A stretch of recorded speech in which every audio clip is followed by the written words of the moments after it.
Bismillah. Assalamualaikum warahmatullahi wabarakatuh. Salam, Om Swastiastu, Namo Buddhaya, Rahayu. Salam kebajikan dan salam sejahtera bagi kita semua. Yang terhormat, Ibu Tusiana, SPD MPD, selaku dosen pengampu mata kuliah Desain dan Strategi Pembelajaran Administrasi Perkantoran. Sebelumnya, izinkan saya memperkenalkan diri.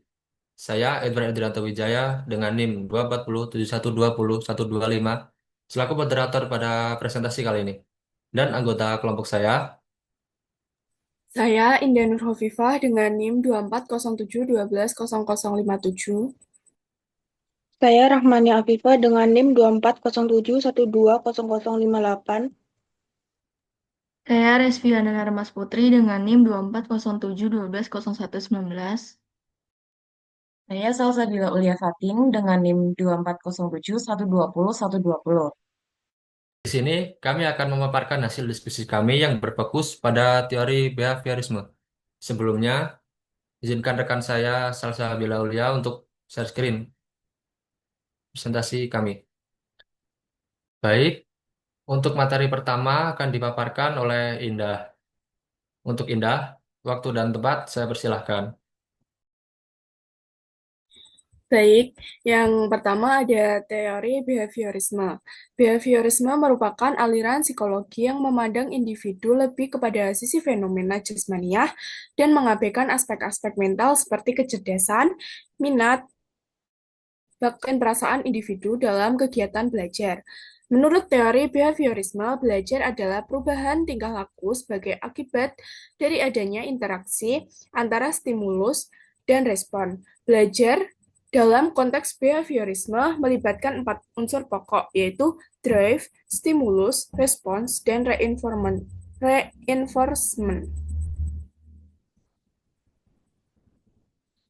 Selanjutnya ada teori menurut tokoh-tokoh. Yang pertama, Edward Lee Thorndike. Menurut Edward Lee Thorndike, belajar adalah proses interaksi antara stimulus dan respon, bisa berupa pikiran, perasaan, atau tindakan. Perubahan perilaku akibat belajar bisa bersifat konkret atau tidak konkret.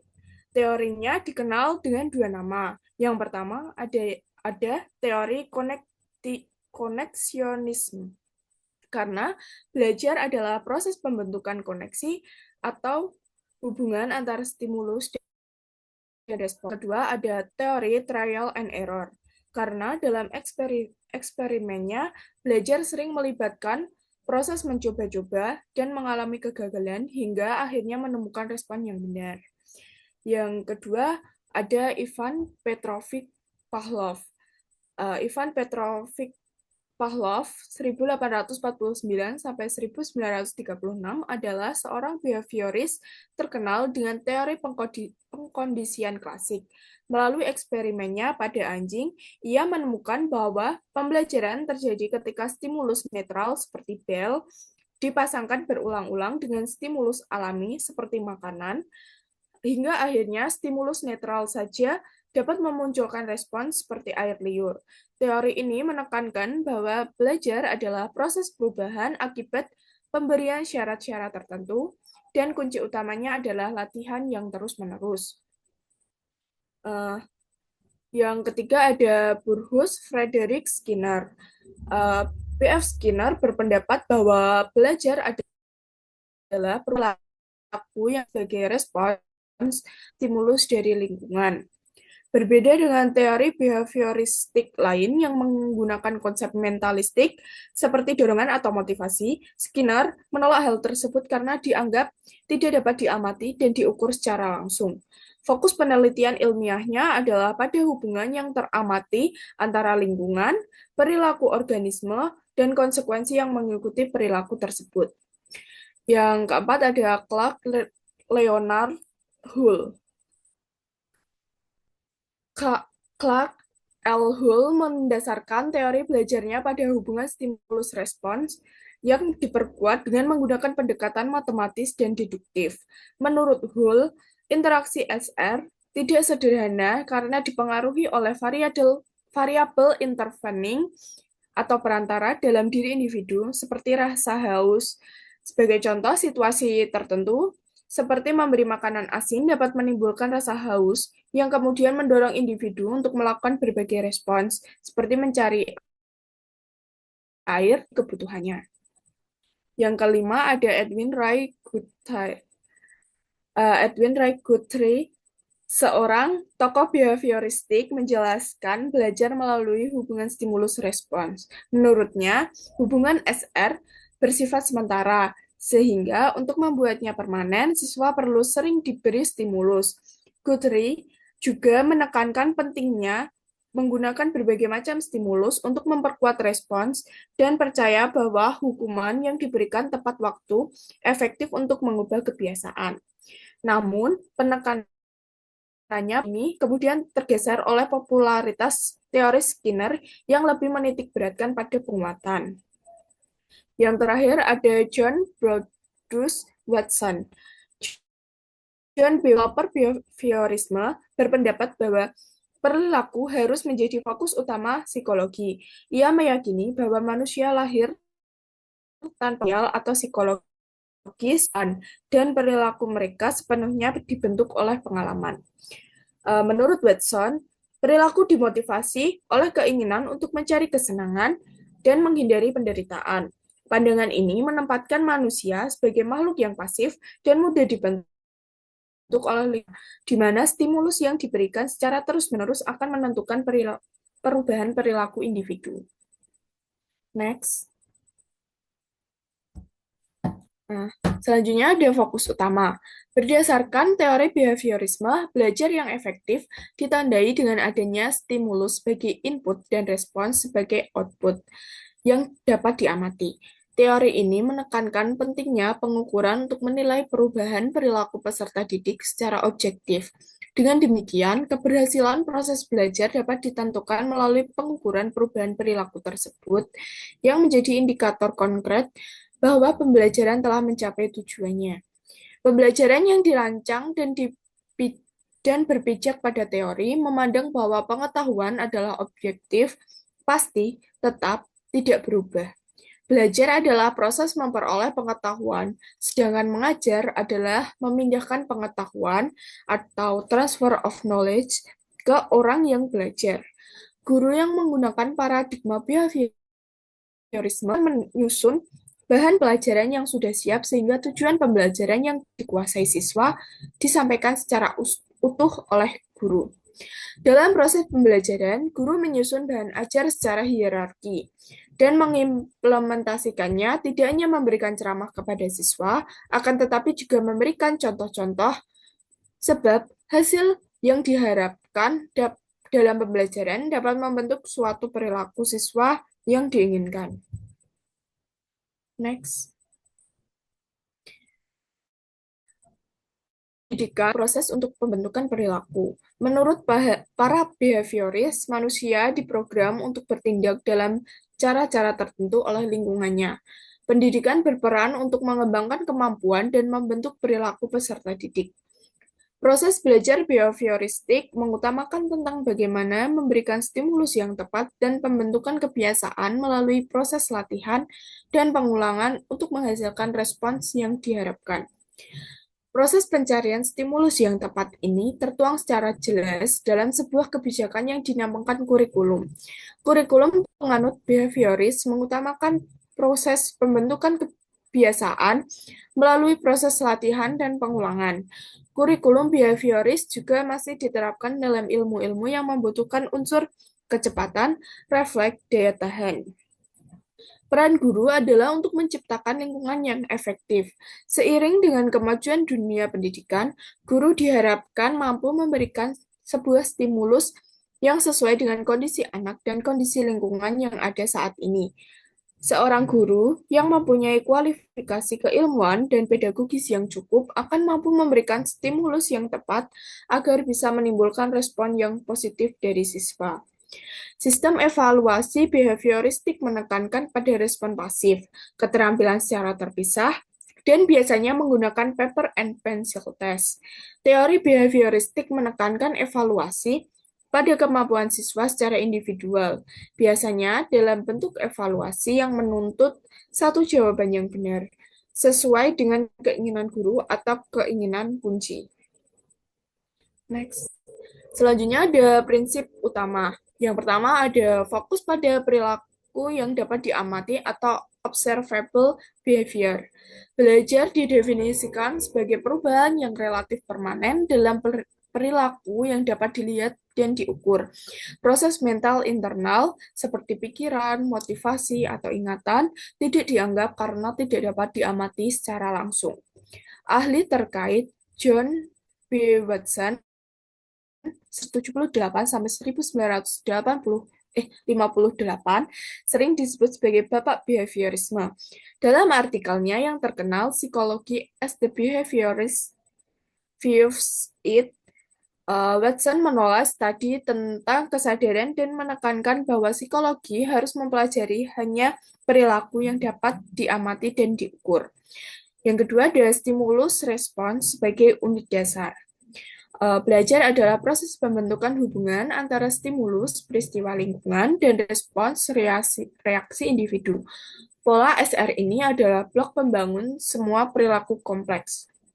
Ahli terkait, Ivan Pavlov, dengan eksperimen pengkondisian klasik pada anjing, dan Edward Thorndike dengan Law of Effect, yang menyatakan bahwa respons yang diikuti konsekuensi menyenangkan akan cenderung diulang. Selanjutnya akan dibacakan oleh Rahmania. Baik, prinsip utama yang nomor 3 adalah pentingnya penguatan atau reinforcement. Penguatan adalah konsep kunci untuk meningkatkan probabilitas suatu respon terulang kembali. Dalam itu, penguatan positif juga penguatan negatif. Ahli terkait yang berhubungan dengan teori prinsip ini yaitu B.F. Skinner tahun 1904 sampai 1990 dengan konsep operant conditioning. Skinner membedakan antara penguatan positif dan negatif serta jadwal penguatan schedules of reinforcement. Next. Nomor 4 yaitu pentingnya hukuman, punishment, dan peniadaan extinction, hukuman, dan peniadaan. Ahli yang terkait dengan prinsip ini yaitu B.F. Skinner juga menjelaskan bahwa hukuman dan peniadaan dapat mengurangi perilaku, tetapi ia lebih menekankan pada penggunaan penguatan untuk membentuk perilaku. Next. Nomor 5 yaitu pembentukan atau shaping. Perilaku kompleks diajarkan melalui langkah-langkah kecil yang berurutan. Setiap langkah yang mendekati perilaku target diberi penguatan. Ahli terkait yaitu B.F. Skinner memperkenalkan shaping sebagai metode untuk mengajarkan perilaku kompleks dengan memperkuat langkah-langkah bertahap menuju perilaku target. Nomor 6 yaitu generalisasi dan diskriminasi. Ahli yang terkait yaitu B.F. Skinner dan Edwin Guthrie juga membahas bagaimana organisme belajar untuk merespons stimulus yang mirip atau generalisasi atau membedakan stimulus yang spesifik diskriminasi. Next. Contoh pengaplikasian teori behaviorisme. Yang pertama, drill. Drill merupakan metode pembelajaran berupa latihan yang dilakukan secara berulang-ulang dengan tujuan untuk membentuk keterampilan, memperkuat ingatan, serta meningkatkan ketepatan dan kecepatan peserta didik. Contohnya, dalam pembelajaran MPLB, siswa berlatih mengetik 10 jari di Microsoft Word secara rutin setiap hari. Latihan berulang tersebut dapat membuat siswa terbiasa dengan tata cara mengetikkan standar, meningkatkan ketepatan dan ketelitian, serta menumbuhkan kesiapan menghadapi kebutuhan administrasi perkantoran di dunia kerja. Next. Contoh kedua yaitu modeling. Modeling adalah metode pembelajaran dengan cara meniru contoh yang diperagakan guru. Hal ini bertujuan agar siswa dapat menguasai keterampilan secara benar, membentuk kebiasaan kerja yang sesuai prosedur, serta memudahkan pemahaman melalui praktik nyata. Contohnya yaitu, guru memperagakan cara mengarsip surat masuk dengan memberi kode dan menyusunnya secara manual maupun digital. lalu siswa menirukan. Dampaknya siswa terbiasa melakukan pengarsipan yang rapi, sistematis, dan siap diterapkan di dunia kerja. Next. Yang ketiga yaitu token ekonomi. Token ekonomi atau sistem token merupakan sebuah sistem di mana siswa mendapatkan token seperti bintang, stiker, atau poin sebagai penguatan positif setiap kali menunjukkan perilaku yang diinginkan. Token ini nantinya dapat ditukarkan dengan hadiah atau hak istimewa. Contohnya, dalam kelompok belajar SMP, siswa dapat poin jika tidak menggunakan ponsel selama sesi berlangsung. Poin tambahan diberikan untuk partisipasi aktif. Poin yang terkumpul bisa ditukar dengan voucher makanan atau waktu istirahat yang lebih lama. Sistem ini sangat efektif dalam membangun motivasi dan mengalihkan kebiasaan negatif. Next.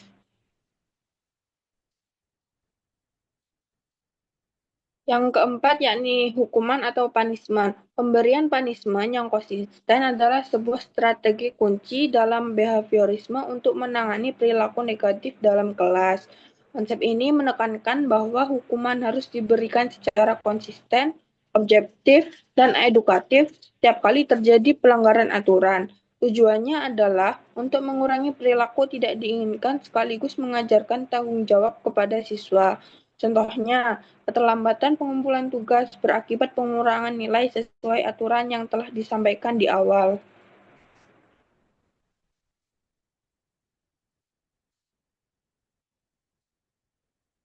Baik, untuk kesimpulan dari pemaparan kami tadi adalah berdasarkan materi yang disampaikan dapat disimpulkan bahwa teori behaviorisme memandang belajar sebagai perubahan perilaku yang dapat diamati dan diukur, yang terjadi melalui interaksi antara stimulus dan respon.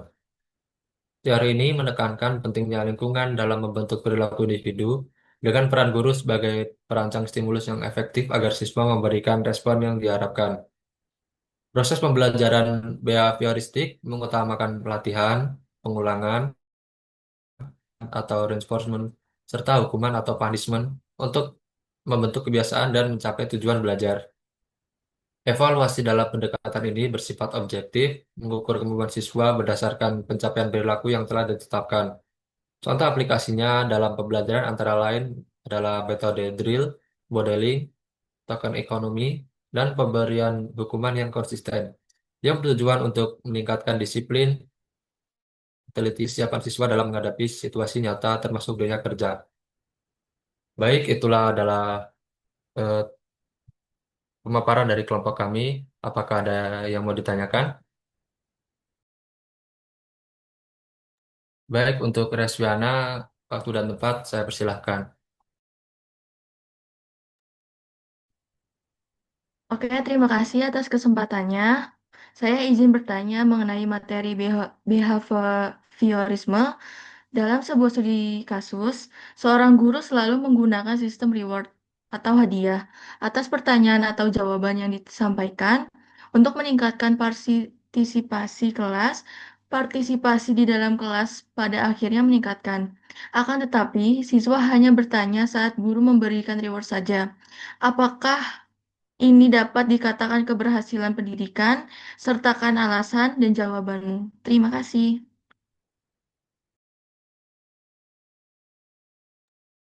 Baik, terima kasih pertanyaannya, Reswiana. Ada yang mau menjawab? Baik, izinkan saya menjawab pertanyaan dari Resviana. Menurut saya, hal tersebut itu belum sepenuhnya dapat dikatakan sebagai keberhasilan pendidikan. Memang benar, sistem reward ini digunakan guru untuk meningkatkan partisipasi siswa dalam hal pembelajaran. Namun, adanya partisipasi ini tidak lahir dari kesadaran atau motivasi intrinsik siswa. Eh, untuk belajar, melainkan hanya karena adanya iming-iming hadiah. Nah, hal ini tuh menunjukkan bahwa perilaku bertanya dan menjawab ini masih bersifat semu atau serta bergantungan pada faktor eksternal. Nah, keberhasilan pendidikan sejatinya tidak hanya diukur dari keaktifan sesaat, akan tetapi tumbuh dari motivasi mandiri seorang siswa. rasa ingin tahu yang tinggi, dan sebuah kesadaran belajar tanpa harus selalu digerakkan oleh reward. Nah, jika siswa hanya aktif ketika ada hadiah, maka tujuan utama pendidikan ini membentuk pribadi yang mandiri, kritis, dan berkarakter, namun belum tercapai secara utuh. Oleh karena itu, penggunaan reward dapat dipandang sebagai eh, efektif sebagai langkah awal untuk memancing siswa agar dapat ikut berpartisipasi dalam hal pembelajaran. Tetapi keberhasilan pendidikan sendiri ini dapat diakui apabila motivasi belajar siswa ini tumbuh dari dalam dirinya sendiri, bukan dari sebuah reward atau hadiah. Apakah jawaban saya sudah cukup membantu? Sudah cukup, terima kasih, Salsa. Ya, sama-sama. Baik, terima kasih Mbak Ulia atas pemaparan jawabannya. Di sini apakah ada yang mau bertanya lagi?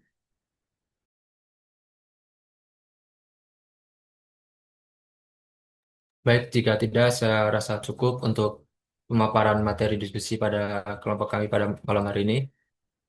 Saya akhiri saja. Wabillahi taufiq wal hidayah. Wassalamualaikum warahmatullahi wabarakatuh. Waalaikumsalam warahmatullahi wabarakatuh.